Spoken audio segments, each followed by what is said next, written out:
Hello, welcome to this your channel, the Eurofan. That's me. Spain is taking relevance again at the contest, with solid and authentic proposals that are very far away from those years where the entries were poorly prepared. And that was also reflected on the low scores that placed the country on the last positions in the final ranking. In fact, the flawless proposal brought to us by Blanca Paloma in last year's contest was a premise of a very good result, who was very appreciated by the jury, but she was last on the table, settling down on the 17th place. Now we will see who will take over the baton after her go to represent the Iberian country on Monday. Let's go!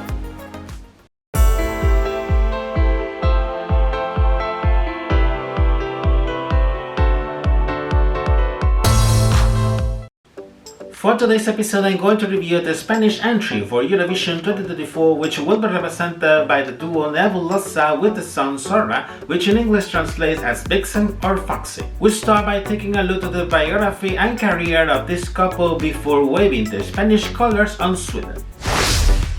Nebulossa is an indie synth-pop duo formed by Maria Bass and Marta Sousa, coming from the town of Ondara located in southeastern Spain. Before talking about the origins of the duo, I will talk about their story. Mark had his first contact with music at the age of 9, when his grandfather taught him to play some chords in an accordion, and also would receive from him his first keyboard and a melodica. Since then, he has been performing in many indie groups, performing as a keyboardist and singer, until early 2000s when he starts working as a musical producer, creating an independent record label which will become quite popular in the indie musical scene of the region. About Maria, she knows Mara since a long time ago, and that was she was casually her nanny. The years pass and they eventually develop a love relationship, until they get married, having more than 20 years of marriage nowadays with 2 sons. Until a few years ago, they were just a normal family like any other one, with Mark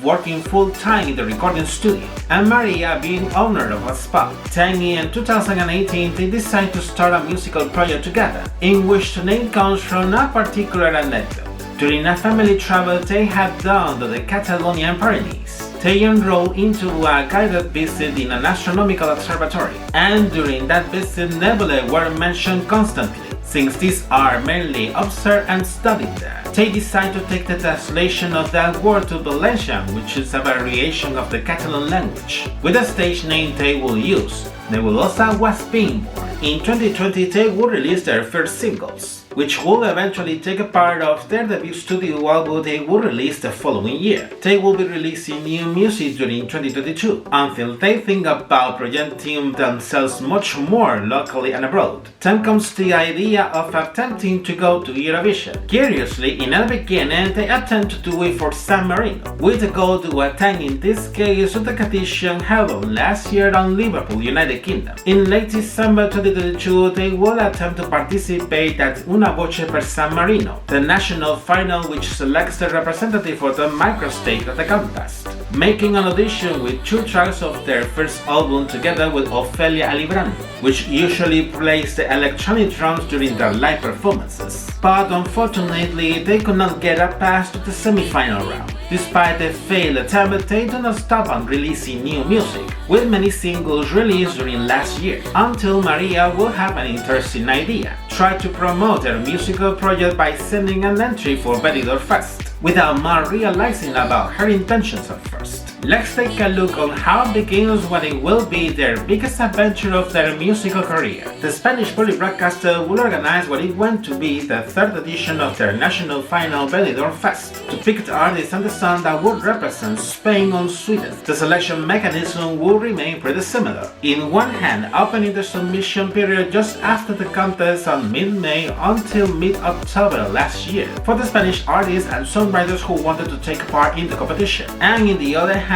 the broadcaster will be at the same time directly invited to establish artists in the Spanish musical scene. This edition had a novelty, as for the very first time a songwriting camp was held, in a similar mechanism made in other participating countries like Austria or Norway, inviting both local and international songwriters, with the goal of producing potential letters that could take part in the competition. By the deadline, it was known that 825 proposals were received, with 20 23 of them coming from the aforementioned songwriting camp. An expert panel will be in charge of selecting the 16 songs that will compete in the national final, making the announcement of the selected artists in early November of last year, being Nebulossa among them. In the contest of the 2023 Latin Grammy Awards, who were held for the very first time on Spain, specifically on Seville, while the songs were officially released on mid-December, despite the songs' titles being inadvertently released on the broadcaster's website, and also with the official audios of the songs being leaked a week earlier before the premiere. About the format, the changes implemented for last year will remain the same for this edition, keeping the rest of the dynamic without any further changes. At first, they were not considered as favorites to get the bronze microphone, and mostly taking into account that most of the artists' lineup had established artists with solid experience in the Spanish musical scene. But even so, they decided to participate with the initial goal of getting more visibility and promotion. But curiously, when the song was officially released as well as the official music video, it goes viral both in the musical charts and the digital streaming platforms in the country. Nebulossa makes their appearance in the first semi-final, casually closing the show and ends up winning it thanks to the professional jury, and also being second for the demoscopic jury and third for the televote, then qualifying for the final show. Then during that final show, which took place earlier this month, after the performances of all the finalists, the voting results reveal an interesting outcome, especially due to the fact that most of the finalists had solid favoritisms for the win. So the outcome during the show was totally unpredictable and open, and anything could happen. About the points from the professional jury, Nebulossa and St. Pedro tied in first place, being the first time this happened during these 3 editions of the national final. Then they were third for the demoscopic jury, so the winner will be decided with the points coming from the televote. Finally, the results from the televote confirmed the leadership of the duo by getting the maximum score, earning the points needed to achieve the victory in the national final, and therefore gaining the right of representing Spain on the main stage of Momo. A track which rewrites the negative connotation of an adjective. Let's check out in further detail the proposal they have presented for the contest. Being true to their style, the melody is a 1980s pop track with a good dose of synthesizers, where Maria is sung the lead vocals, which is acceptable and suitable for the genre, while Mark is mostly focused on the instrumentation of the song. The lyrics have been written by them in Spanish, being described in this case as an empowerment anthem for all those people who have ever felt rejected, discriminated and humiliated because of the misogyny of the ageism and social prejudices. In fact, Maria herself has confessed in many interviews that she has a victim herself of that discrimination during all her life. This comes as that commonly the word sorrow, which in English translates as fox, is normally used to describe a very clever guy, while the word Zorra, which in English translates as vixen, is used instead to describe an uninhibited and liberating woman. That is why they wanted to turn tables, by removing the negative meaning associated with the word Zorra and making a reappropriation to turning it into something positive. This can be reflected in a similar way with the word maricón, which in English translates as queer or fag in the LGBTI community, which was used many years ago to describe in a pejorative and offensive way to gay people. But thanks to the gay affirmative psychology and the improvements on the visibility of the community in the Western society, the word is now used as an empowerment and a self-acceptance statement. Getting back to the lyrics, all these aspects can be seen when it's read in detail. The verses describe the criticism and the prejudices constantly received by being heard at different versions of the rest, while the chorus and the bridge express how good she feels with herself, turning out the insult into her most singular characteristic, in an expression of that empowerment. On the other hand, they also have commented that the lyrics are a homage to transsexual woman Manuela Trasovares, known for being the first transgender city councillor in Spain, being an activist for the social progress and the acknowledgement of the LGBTI community rights, and by being herself an example of self-improvement and female empowerment. It is clearly evident that the message transmitted with the song is very powerful, aiming to be authentic with ourselves, and live our life the way we want, not caring about what people may say. And this is easy to do. We all have the right of assuming our own individuality and personality, as long as it does not cause any harm to others. There will be people with which we will get an empathy, and there will be people that will be annoyed with us, because we do not fit in their square way to think and see things in life. It is better to be surrounded by people that really contribute to us, and not caring about the rest.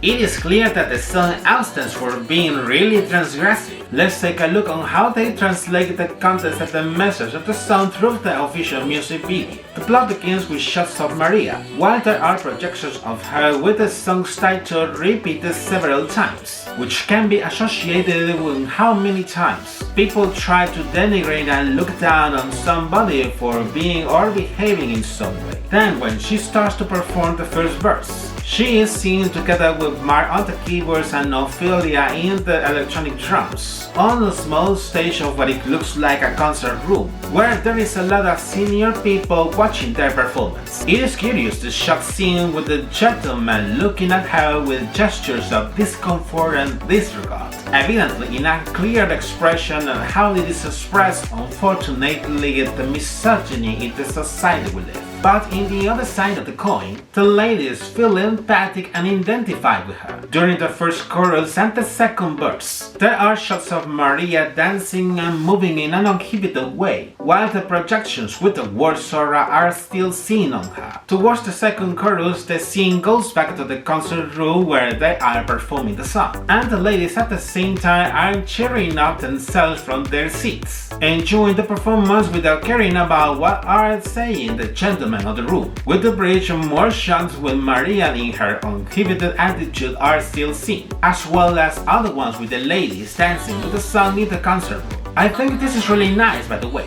because it breaks that stereotype that senior women have to be and behave in a reserved and restrained way. But once again, that is a reflection of the ageism influenced by misogyny. Towards the last chorus, Maria is seen interacting with the audience in the room, and more specifically with one of the gentlemen who is close to the stage. But he does not want to have any interaction with her, looking himself upset and uncomfortable with the situation. And then something interesting happens. She takes the glass from the gentleman and throws it to the floor. Here I make a break because this part of the music video has a very important meaning. They have commented before that they dedicated the song to Manuela Trasovares. So well, the outfit that Maria is wearing in the concert room and the moment where she throws out the glass are precisely a homage to that iconic moment she starred in an interview she had in a regional public broadcaster who existed some years ago in the Belarusian community, in a moment of personal catharsis during the live broadcast. Here is a snippet of that moment.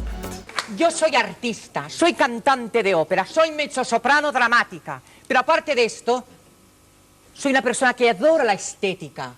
Me encanta Rubens, me encanta el barroquismo. Qué bonitas esas figuras, qué bonitos esos dorados. ¿Por qué no la mujer vestirse con toda su lujuria? ¿Por qué no hablar del sexo? ¿Por qué no hablar de la fuerza y la carne? ¿Por qué?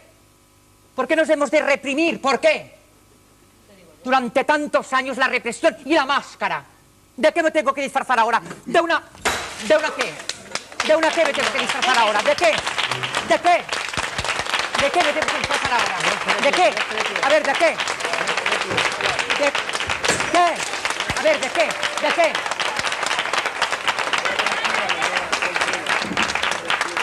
Tranquil·la. Només li demane que no em tire més gots. Un moment, anem a continuar parlant. Perdón, es que he estado aguantando toda la noche, no puedo más, no puedo más. Manuela, un moment, tranquil·litza. No puedo más con esta sociedad, pero que no lo veis, que nos tienen marginadas, que no lo veis. Pero que no es palpable lo que estamos oyendo toda la noche. Sufrimos ya. Por favor. A partir de las 2 de la mañana maquillar. Pero que no lo veis lo que está pasando. Que no lo veis. Muy bien. Que no lo veis. Si tenemos que hacer esto y más. No, una cosa. Mira la copa. No, dona. No, home, no trenquen els vidres. No puedo más. Ya está, Manuela, siéntese, por favor. No puedo más, porque mira, es Cuidado una del tensión de micrófono. mucho tiempo, no puedo más. Oiga, señor Yup. A veure si se tranquil·litza. Espera un momento, ¿puedo hablar? Un moment. Puede hablar. Por favor, Carlos, Però un moment que li vaig a llevar el micròfon. Li vaig a llevar el micròfon. Sí, li vaig a llevar el micròfon, només. Manolita, tranquilícela. During that time, that episode had a huge impact. And Tank wanted to portray that specific moment in the music video to strengthen the context and the message of the song. Just by doing this, it is worthy of admiration. Getting back to the music video, by the way, after Maria throws out the glass, the senior women in the concert room go to the stage to sing and dance the song together with Maria, in a moment of catharsis and liberation like the World Star by Manuela in that time. Then finishing the performance with Maria enjoying with them, feeling herself, as the end of the chorus says, as a picture-perfect vixen. After the wonderful concept seen in the music video, there was a lot of curiosity on how they would translate the song into the staging during their participation in Benidorm Fest. Let's take a look in detail how they have presented their proposal live. Recalling the staging in the national final, it begins with a short focus on Maria while the song starts. Then the performance gets more energetic, with Maria approaching to the front of the stage with two dancers, while we witness the overall frame of the performance. Mark and Ophelia are in two platforms in both sides of the stage with their respective musical instruments. There is a circular red velvet sofa on the center. There are vintage lamps with red fringes hanging from the ceiling, and there is white smoke by all over the stage. Maria, Mark, Ophelia, and the two dancers as well are wearing cocktail outfits in black, with some touches in white in some cases, creating an atmosphere like a typical underground brothel from the Europe of the 1930s. The lighting is mostly red and orange, while the visual graphics show elements commonly seen in this type of places. The performance is mainly focused on Maria, which is singing the song, while the two dancers on each side perform a choreography using many elements from both and drag queen style. In the second verse, the song's title is seen repeating times on the leg screen of the stage floor, while they are still performing. Two moments outstanding in this part of the song. The energy fell from the venue, with the majority of the audience singing the song out loud. It must be said that it was an impressive feeling, as this did not happen with any of the other contestants. Then the dancers leave her for a moment, returning back for a few seconds later just wearing black corsets, showing up ass and legs with spanking included, which has surprised in a good way to the audience. During the bridge, there are successions of imagery in the LED screens of the word Zorra and Maria's lips on a very rocky horror style, and the two dancers are doing acrobatics on the stage, one of them doing a perfect split of the floor, and the other one doing a somersault on the floor. Then later keeping on with the choreography. Towards the last chorus, there is a shot from above with Maria sitting on the red velvet sofa, with the two dancers laying down on her in a very sensual way, maybe representing a moment of loss on stage. Soon after, they stand up to help Maria to get to the top of the sofa, to finish the performance from that, also showing up in the left screen and pendant with the song's title and sparkling colors. I have to say in this case that this performance shows that characteristic faces about them usually transmitted with a musical work, projecting a quite liberal and carefree attitude. At the same time, this aroused a lot of criticism by the fact that they used two gay male dancers instead of two female dancers, taking into account that the lyrics talk about female empowerment. They made a statement in this matter, stating that the message is not only limited to women, but all minorities who also suffer from rejection and discrimination, so it can be extrapolated to any person regardless of their gender identity. Apart from that, they are conscious that they would receive a lot of criticism because of the context of the song. but stated that they will be neither losing sleep because of it, not giving too much importance to it. And that is how it must be. About Maria's vocal performance, it was right during the verses, but in the high notes she did not nail them. However, this can be improved with some practice, as the melody does not have too many technical difficulties vocally speaking. Beyond that, it is undeniable that it was a great performance, which has convinced both the professional jury and the public. Making a summary of all the comments, the Spanish entry for this year can be resumed in 3 words: fantastic, transgressive and disruptive. It is definitely a proposal that has everything to conquer Euro. And also, I will dare to say that has high possibilities of achieving their victory for the Iberian country after so many years. But it will not be until May when we can know if this prediction is accomplished, and mostly taking into account that there are many entries to be known. In the meanwhile, they will be immersed on polishing the proposal ahead of the contest on Sweden, while at the same time they will be still working on the songs for their second studio album, set to be released for this year, in which the song with which they will represent Spain at Eurovision will be included without any doubt. By the moment, it is known that they have intentions of releasing lyric videos in many languages. The English version is right now available, in fact. Also with plans to do it in French, German, Portuguese, Italian and Swedish, with the goal that the message is reached and understood by as many people as possible, but the performance at the contest will remain in Spanish. This reminds me of the strategy used by Lorraine on last year using the same method, although she did not have a music video, but apparently it worked out pretty well for her. It is probably as well their participation in most of the Eurovision pre-parties of the season, as part of the promotion of their proposal by many European cities. For now, while those preparations are underway, we will wait until next May when they get the chance to be on the main stage of MOMO. And you, what do you think about the Spanish entry for this year? Come on and leave your comments down below. The discussion is going to be pretty intense and interesting for sure. And this is it for today's episode. If this video has been of your taste, give a like and also take a few moments to subscribe to my channel to be aware of the upcoming reviews. Don't forget as well to enable notifications and follow me through my social media. Take care and see you in the next episode. Bye bye.